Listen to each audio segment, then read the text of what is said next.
Hi guys, ఇప్పుడే Netflix లో release అయిన లిమిటెడ్ సిరీస్ ఒక 4 ఎపిసోడ్స్ మాత్రమే ఉండే అడల్సెన్స్ అనే సిరీస్ చూడడం జరిగింది. సిరీస్ ఎలా ఉందంటే technically it is an masterpiece man. అంటే అంత తోపా అంటే ఫస్ట్ పాయింట్ చెప్తే ఏంటంటే అందరికి నచ్చదు. అసలు ఈ సిరీస్ ఎందుకు చూడాలి అంటే సిరీస్ లో 4 ఎపిసోడ్స్ ఉంటాయి. ఒక్కొక్కటి 50 to 55 minutes రన్ టైం ఉంటుంది. ప్రతి ఎపిసోడ్ ని సింగిల్ టేక్ లో తీసారు. మొత్తం ఒక కంటిన్యూస్ షాట్ మాట. దానికోసం చూడొచ్చు సిరీస్ మొత్తం. సరే, ఇన్ డెప్త్ గా మళ్ళీ తెలుసుకుందాం. యాక్చువల్ గా ప్లాట్ ఏంటంటే మనకు ఓపెనింగ్ షాట్ లో ఒక 13 years ఓల్డ్ బాయ్ ని అరెస్ట్ చేస్తారు. ఎందుకు అరెస్ట్ చేశారంటే ఆ ఊర్లో ఒక చిన్న పాప అనేది చనిపోతుంది. ఈ అబ్బాయే ఆ అమ్మాయిని మర్డర్ చేశాడేమో అని చెప్పి ఒక క్వశ్చన్ మార్క్ తో అరెస్ట్ చేస్తారు. ఈ అబ్బాయి ఆ అమ్మాయిని మర్డర్ చేశాడా, చేస్తే ఎలా చేశాడు, ఎందుకు చేశాడు, తన మోటివ్ ఏంటి, అసలు ఇలాంటి క్వశ్చన్స్ కి మనకు ఆన్సర్ ఇస్తారన్నమాట. అది మెయిన్ ప్లాట్ పాయింట్. దీన్ని ఎలా తీసారంటే చాలా బాగా తీశారు. నేనైతే చాలా ఇంప్రెస్ అయిపోయా. ఇంకొక పాయింట్ చెప్పనా, అసలు సిరీస్ లో నీకు అసలు బ్యాక్గ్రౌండ్ స్కోర్ ఎక్కడ వినిపించదు. ఎందుకంటే అది ఒక కంటిన్యూస్ లాంగ్ షాట్ అవ్వడం వల్ల బయట ఉన్న చుట్టుపక్కల ఎన్విరాన్మెంట్ సౌండ్స్ నే వాళ్ళు ఎక్కువ బ్యాక్గ్రౌండ్ స్కోర్ కింద వాడేసుకున్నారు.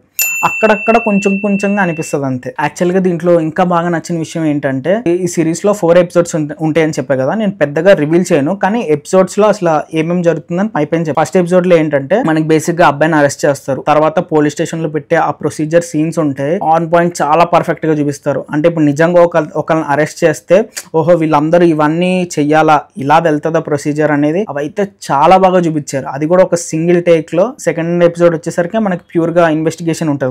అది కూడా చాలా బాగుంటది. దాంట్లో చిన్న ట్విస్ట్ అనేవి రివీల్ అవుతూ ఉంటే అది కూడా బాగుంటది. థర్డ్ ఎపిసోడ్ అయితే చాలా బాగుంటది, పీక్ లో ఉంటది. ఒకటే ప్లేస్ లో ఒక టేబుల్ లో కూర్చొని మాట్లాడుకుంటూ ఉంటారు. దాన్ని మంచి టెన్షన్ తో తీసుకెళ్లారు. అదొక 50 minutes కాన్వర్జేషన్ నడిపించారంటే మీరే చూసుకోండి ఆ సిరీస్ ఎంతో బాగుంటది అనేది. నెక్స్ట్ 4th ఎపిసోడ్ వచ్చేసరికి వీళ్ళ ఫ్యామిలీ ఎలా సఫర్ అవుతున్నారు ఏంటి అనేది మనకి 4th ఎపిసోడ్ చూపిస్తారు అనమాట. యాక్చువల్ గా సిరీస్ లో ఇంకొక మెయిన్ పాయింట్ ఏంటంటే అసలు దీంట్లో వాళ్ళు అందించే మెసేజ్ అనేది చాలా బాగుంటది. ప్రెసెంట్ ఉన్న సోషల్ మీడియా అండ్ టెక్నాలజీ చిన్న పిల్లల మీద అది ఎంత ఎఫెక్ట్ చేస్తుంది. ఇంకొచ్చేసి క్యారెక్టర్ పర్ఫార్మెన్స్ అయితే వాళ్ళందరూ తోపు. అసలు ది బెస్ట్ యాక్టర్స్ అని చెప్పుకోవచ్చు. ఇప్పుడు మనకు ఒక్కొక్క ఎపిసోడ్ వచ్చేసి 50 minutes. ఇప్పుడు ఒక ఎపిసోడ్ లో మనకు ఒక 4 actors ఉన్నారు అనుకోండి. సపోజ్ 4 actors మెయిన్ యాక్టర్స్ అయ్యి ఉంటే వాళ్ళ ఎపిసోడ్ మొత్తం అలా కంటిన్యూస్ గా యాక్టింగ్ చేస్తూనే ఉంటారు. ఆ డైలాగ్ మర్చిపోతే మళ్ళీ ఫస్ట్ నుంచి చేయాల్సి వస్తుంది కదా, సింగిల్ టేక్ కాబట్టి షార్ట్ అంతా. అందరూ చాలా బాగా చేశారు.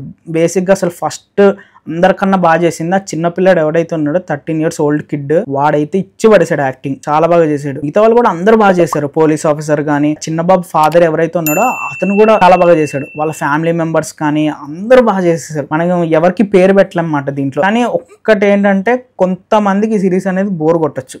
ఎందుకంటే సిరీస్ మొత్తం కాన్వర్జేషన్ లోనే వెళ్తుంది. మొత్తం అలా మాట్లాడుతూ ఉంటారు అన్నమాట. సింగిల్ టేక్ అమ్మడం వల్ల ఏంటో గానీ మనకి పెద్దగా సీనరీస్ చూపించడం గానీ, ఇలాగా ఒక షిఫ్ట్ చేసేసి తర్వాత నెక్స్ట్ కట్కి వెళ్ళి ఇంకో చోటు నుంచి సీన్ స్టార్ట్ అవ్వడం, ఇలాంటివి ఏముండవు. కాన్వర్జేషన్ అనేది అలా జరుగుతూనే ఉంటది ఎపిసోడ్ మొత్తం. ఆ కాన్వర్జేషన్ లోనే మాక్సిమం మనకి స్టోరీ అంతా వాళ్ళు ఎక్స్ప్లెయిన్ చేయడానికి ట్రై చేశారు. సిరీస్ చూడాలంటే ఖచ్చితంగా చూడాల్సిన సిరీస్ ఇది. ఎందుకంటే నాకైతే చాలా బాగా నచ్చేసింది. మేబీ కొంతమందికి బోర్ కొట్టచ్చు, హోప్ మీకు కూడా నచ్చుతుందా అనుకుంటున్నా. సరే, మరి నెక్స్ట్ వీడియోతో మళ్ళీ కలుద్దాం.